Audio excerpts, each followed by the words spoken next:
여러분은 혹시 신발에 작은 돌멩이가 들어간 채로 오랫동안 걸어보신 적이 있습니까? 처음에는 작은 돌멩이가 약간 거슬릴 정도였습니다. 그러나 조금만 더 가다가 빼지, 그렇게 우리는 생각하고 가던 길을 멈추지 않고 계속 갈 때가 있지요. 그렇지만 그 작은 돌멩이가 우리가 한 걸음 한 걸음 발걸음 옮길 때마다 계속해서 같은 곳을 찌르기 시작합니다. 결국에는 온 신경이 나도 모르게 그 발바닥 안에 그 작은 돌멩이에게 집중이 되기 시작하고, 그렇게 되면 더 이상 걸어가면서도 바깥에 아름다운 풍경도 전혀 보이지 않고, 함께 걸어가는 친구와의 소리도 이야기도 전혀 들리지 않게 되는 시간이 찾아오게 됩니다. 나중에는 이 돌멩이 작은 것 때문에 발바닥이 상처가 나고 곪기까지 합니다. 이렇게 아주 작은 돌멩이 하나가 우리의 모든 걸음을 망가뜨릴 때가 있습니다. 우리의 마음도 이와 같을 때가 많습니다. 특별히 사람과의 관계 속에서, 부부 사이에서도 아침 출근길에 사소한 말 한마디 주고받는 것 때문에 상처를 받기도 하고, 직장에 가서도 바쁘다는 핑계로 무심히 건넨 차가운 말 한마디가 서로에게 상처를 주기도 합니다. 심지어 교회 안에서도조차 별 생각 없이 했던 농담이었는데 그것이 우리 마음속에 깊이 박혀버릴 때가 있습니다. 처음에는 이 정도는 괜찮겠지, 시간이 지나면 다 해결되겠지라고 생각합니다. 하지만 기도할 때마다 나도 모르게 그 가시가 점점 생각나기 시작합니다. 찬양할 때도, 말씀을 읽을 때도 그 마음의 가시가 나를 찌르고 있는 것을 발견하게 됩니다. 그러다 보니 예배 시간에 앉아 있지만 마음은 항상 다른 곳에 가 있기도 하지요. 하나님 앞에 집중하고 싶지만 내 마음을 불편하게 하는 그 사람의 얼굴이 자꾸 떠오르기 시작합니다. 결국 우리는 영적으로 쩔뚝거리게 되어지고 하나님의 그 풍성한 은혜를 누리지 못하게 되어집니다. 오늘 우리가 함께 나눌 예수님의 말씀은 바로 우리 마음에 박힌 가시에 대한 이야기입니다. 하나님 앞에 나아가는 우리의 예배와 우리 이웃과의 관계가 얼마나 긴밀하게 연결되어 있는지 오늘 이 말씀은 우리에게 너무나 분명하게 보여주고 있습니다. 오늘 이 말씀을 통해서 우리의 마음을 찌르는 가시를 빼어내고 하나님께서 기쁘게 받으시는 참된 예배자로 다시 서는 은혜가 우리 가운데 있기를 주의 이름으로 축원합니다. 오늘 본문 23절과 24절을 우리 함께 읽어보도록 합니다. 그러므로 예물을 제단에 드리려다가 거기서 내 형제에게 원망 들을 만한 일이 있는 것이 생각나거든 예물을 제단 앞에 두고 먼저 가서 형제와 화목하고 그 후에 와서 예물을 드리라. 아멘. 오늘 예수님의 말씀은 제사장의 입장에서 말씀하신 것이 아니라 예배를 드리는 예배자의 입장에서 말씀하고 계신 것입니다. 예물을 제단에 드리려다가라는 이 장면은 유대인들에게 있어서 아주 익숙한 상황입니다. 그들이 예물을 들고 하나님의 성전에 가서 제사를 드리는 것은 그들의 경건한 삶의 정점이었습니다. 그런데 예수님은 이 경건의 정점에서 생각나는 것을 중요하게 말씀하고 있습니다. 하나님 앞에 예물을 드리고 예배를 드리려는 그 순간에 너희에게 생각나는 것이 있느냐라고 말하는 것이에요. 어떤 생각입니까? 내 형제가 너에게 원망 들을 만한 일이 생각나느냐라고 말합니다. 우리는 종종 누군가에게 상처받은 일에 대해서는 생각을 많이 합니다. 상처받는 데는 되게 민감합니다. 그런데 오늘 예수님은 우리에게 상처받는 것에 민감하지 말고 네가 어떻게 상처를 주었는가에 더 민감하라고 말씀하고 계신 거예요. 네가 누군가에게 상처를 주지 않았는지 먼저 돌아보라는 말씀이죠. 사랑하는 여러분, 예배 자리에서 누군가와 불편한 관계가 떠오른다면 그것은 예배를 방해하는 잡념이 아니라 관계를 회복하라는 성령의 거룩한 사인인 줄로 믿습니다. 그런데 우리는 자주 그 성령의 사인을 무시하지요. 이 잡념을 떨쳐버리고 우리가 예배에 집중하자, 예배 먼저 드리자라고 우리는 생각합니다. 그러나 오늘 예수님은 단호하게 말씀하고 계십니다. 예물을 제단 앞에 두고 먼저 가서 그 형제와 화목하고 그 후에 와서 예물을 드리라. 이게 무슨 말씀이죠? 하나님께 드리는 예물, 그 장엄한 예배 의식보다 깨어진 관계를 회복하는 일이 먼저다라고 하는 말씀입니다. 하나님과의 이 수직적인 관계는 이웃과의 수평적인 관계와 분리될 수 없다는 강력한 선포입니다. 하나님은 우리의 예물은 얼마든지 기다려 주실 수 있습니다. 그러나 깨어진 관계 속에 있는 그 한 영혼의 아픔은 더 이상 기다릴 수 없는 분이 바로 우리 주님이시라고 하는 것이에요. 오늘날 현대교회가 처한 딜레마 중에 하나는 예배의 풍성함은 넘치고 있지만 삶의 변화는 없다는 거죠. 감격적인 찬양이 있습니다. 멋진 설교가 선포되어지고 있습니다.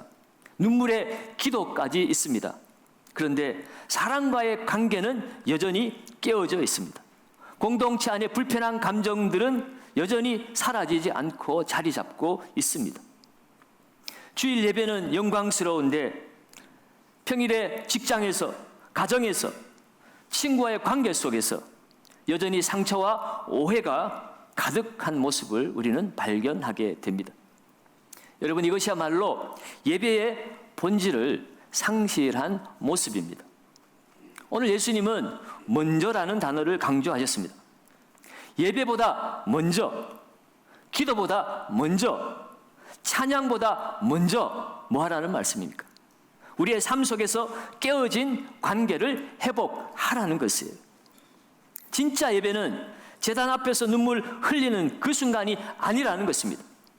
내 삶의 현장에서 서로 용서하고 화해하고 그 누군가에게 사랑의 손길을 베푸는 것, 배려의 손길을 베푸는 것, 화해의 손길을 베푸는 것, 거기에서 예배가 시작된다고 말씀합니다.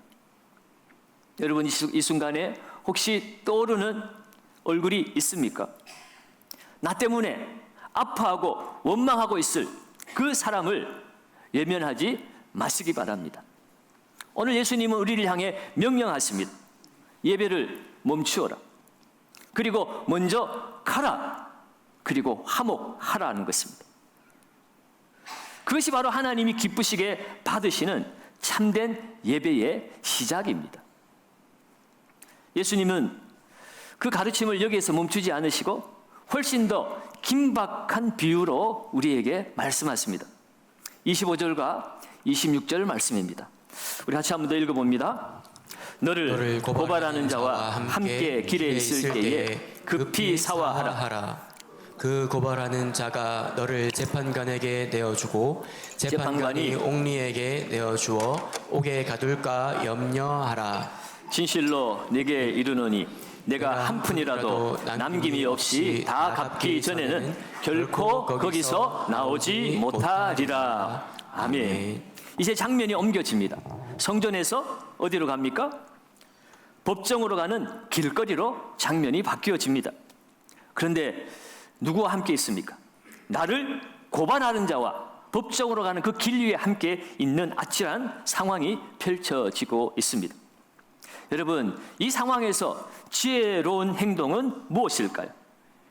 재판관 앞에 가서 나는 잘못이 없습니다. 저 사람이 오해한 것입니다. 그렇게 변명하거나 아니면 따지는 것이 지혜로운 행동일까요? 오늘 예수님은 법정에 다다르기 전에 그 길 위에서 급히 사화하라라고 말하고 있습니다. 이 사화라는 단어가 우리 평소에 잘 쓰지 않는 단어죠. 이 사는 한자입니다. 용서할 사자와 화목할 화자. 그러니까 문자 그대로 하면 용서하고 화목하라. 법정에 가기 전에 서로 타협하고 배려하고 합의하라는 거예요. 재판관 앞에 서기 전에 모든 것이 법적 판단 아래 놓이기 전에 관계 속에서 문제를 풀라는 거죠. 왜냐하면 재판관에게 이미 넘겨지게 되어지면 더 이상 감정이나 관계의 차원을 떠나버리게 되기 때문입니다. 모든 것은 이제 법의 잣대로 차갑게 판단될 것이기 때문입니다. 재판관에게 넘겨지면 어떻게 된다는 겁니까? 결국 재판관은 나를 옥리에게 넘겨줄 것이고, 나는 빚을 다 갚기 전에는 결코 나올 수 없는 감옥에 갇히게 될 것이라고 말씀하고 있습니다. 한 푼이라도 다 갚기 전에는, 여러분, 이 한 푼이라고 하는 헬라어는 코드란테스라는 말인데, 이 로마의 화폐의 동전의 가장 작은 단위를 말합니다. 그러니까 이 한 푼이라도 갚지 않는다, 이 말은 아주 작은 잘못이라도 남김없이 다 청산하지 않고는 결코 그 감옥에서 나올 수 없게 될 것이라는 것입니다. 아주 무서운 경고이지요. 오늘 이 비유가 우리에게 가르치는 바가 무엇이겠습니까? 단순히 이 세상 법정 가기 전에 어떻게 합의를 잘 하는가, 어떤 처세술을 가르치고자 함이 아닙니다. 이것은 우리 인생 전체를 향한, 그리고 마지막 심판을 향한 강력한 영적 경고입니다. 사랑하는 여러분, 오늘 우리를 고발하는 사람은 없습니까? 우리를 고발하는 사람은 우리가 상처를 준 바로 그 사람일 수 있습니다. 어쩌면 나의 양심이 나를 고발하고 있는지 모릅니다.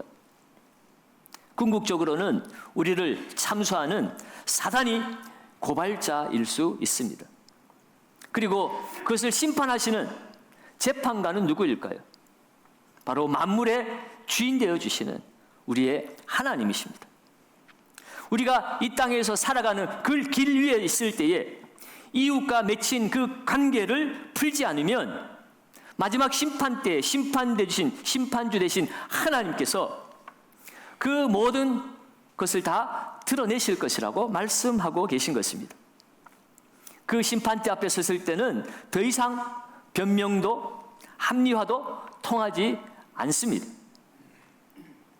우리 스스로 우리의 힘으로 결코 갚을 수 없는 죄의 빚 때문에 우리는 영원한 감옥에 갇히게 될 것입니다. 다시 말해서 하나님과 영원한 단절이라고 하는 형별에 처하게 될 것을 경고하고 있습니다. 그러므로 여러분, 예수님은 해가 지기 전에 분을 풀라고 말씀하신 것처럼 오늘 우리의 관계의 문제가 더 크게 번지기 전에, 그 관계가 완전한 파국으로 치닫기 전에, 무엇보다도 우리의 인생이 끝나기 전에 속히 화해하라, 속히 화해하라고 말씀합니다. 그런데 여기서 우리는 어려운 질문을 하게 됩니다. 목사님, 제가 피해자인데요, 그것도 100% 상대방이 잘못한 건데요, 저는 아무 잘못이 없는데 제가 왜 먼저 화해의 손을 내밀어야 합니까? 도저히 용서할 마음이 생기지 않습니다. 이럴 때 우리는 어떻게 해야 할까? 여러분, 바로 이 순간이 우리가 십자가 앞으로 나아가야 할 때입니다. 우리는 하나님 앞에서 어떤 존재였습니까? 우리는 하나님을 대적하던 원수였고, 스스로는 단 한 푼도 갚을 수 없는 죄의 빚진 자들이었습니다. 그런데 하나님께서 우리를 위해 어떻게 하셨습니까? 하나님이 먼저 우리를 찾아오셨습니다. 내가 원수 되었을 때, 내가 아직 죄인이었을 때, 하나님을 알만한 능력이 없었음에도 불구하고 하나님께서 먼저 이 원수를, 죄인을 찾아오셔서 아무 조건 없이 우리의 모든 빚을 청산해 주셨습니다. 그리고 하나님과 우리의 사이를 화목하게 해 주셨습니다. 여러분, 이것이 바로 복음입니다. 오늘 우리가 누군가를 용서할 수 있는 힘은 나의 너그러운 마음에서 나오는 것이 아니라고 지지난주에 우리 용서에 대해서 말씀을 나눌 때 함께 말씀을 생각했습니다. 하나님께로 받은 그 엄청난 용서, 그 십자가의 은혜를 기억할 때만이 비로소 생겨나는 능력이 용서와 화해의 능력이지요. 내가 받은 용서의 강이 너무나 거대해서 형제가 나에게 진 그 작은 빛은 그 강물의 흔적도 없이 사라져 버리는 것입니다. 그러므로 여러분, 우리가 먼저 손을 내미는 것은 결코 지는 것이 아닙니다. 내가 손을 내미는 것은 내가 받은 그 복음을 살아내는 가장 위대한 승리입니다. 오늘 우리는 신발 속에 들어간 작은 돌멩이 하나의 이야기로 설교를 시작했습니다. 그 작은 돌멩이 하나가 우리의 모든 걸음을 고통스럽게 했습니다. 결국 우리를 주저앉게 만듭니다. 여러분, 마찬가지로 우리의 마음 속에 해결되지 않은 관계의 문제는 우리의 남은 신앙 여정, 그 인생 길 전체를 병들게 할 것입니다. 하나님과의 관계까지도 가로막는 무서운 장애물이 될 것입니다. 그러므로 오늘 예수님은 우리를 향하여 단호하게 말씀하십니다. 예배보다 화해가 먼저이니라. 심판보다 화해가 급한 일이다. 사랑하는 여러분, 하나님은 우리의 종교적 행위보다 우리의 사랑의 관계를 더 중요하게 여기시는 분이십니다. 오늘 가정에서, 직장에서, 세상 속에서 맺는 우리의 모든 관계가 바로 예배의 현장인 줄로 믿습니다. 바로 그 삶의 현장에서 용서하고 사랑하고 깨어진 관계를 회복시키는 삶이야말로 하나님께서 가장 기쁘시게 받으시는 살아있는 예배입니다. 혹시 여러분 마음에 아직도 박혀있는, 오랫동안 빼지 못한 그 작은 돌이나 가시가 있습니까? 오늘 그 박혀있는 돌과 가시를 빼어내지 않으시겠습니까? 주님께서 우리를 하나님과 화목시키시기 위해 자신의 모든 것을 내어주셨던 그 사랑의 십자가를 기억하며 이제 우리가 다른 사람을 향하여 용서의 손, 화해의 손을 내밀어야 합니다. 오늘 예배가 끝나고 스마트폰을 다시 켰을 때에 늘 습관처럼 보던 뉴스가 아니라 성령께서 생각나게 하신 바로 그 사람에게 용기를 내어 문자 한 통 보내보면 어떨까요? 별일 없지. 나중에 식사 한번 하자. 나중에 말고, 아니 화요일 날, 목요일 날 전화할게, 식사하자. 아니면 오늘 지금부터라도 매일 새벽 그 상처와 아픔을 준 그 사람에게 기도하면서 축복하면서 나아가기로 결단해보면 어떻겠습니까? 그 작은 순종의 첫걸음이 우리의 막혔던 모든 관계를 뚫리게 할 것이고 상처 입은 우리의 모든 마음을 회복시켜 주실 것입니다. 그리할 때 우리의 모든 예배가 하나님 보좌 앞에 상달되는 진정한 예배가 되어질 줄로 믿습니다. 오늘 저와 여러분들은 예배당 마당만 밟고 가는 자가 되지 말고 하나님이 찾으시는 진정한 삶의 예배자가 되시기를 예수님의 이름으로 축원합니다.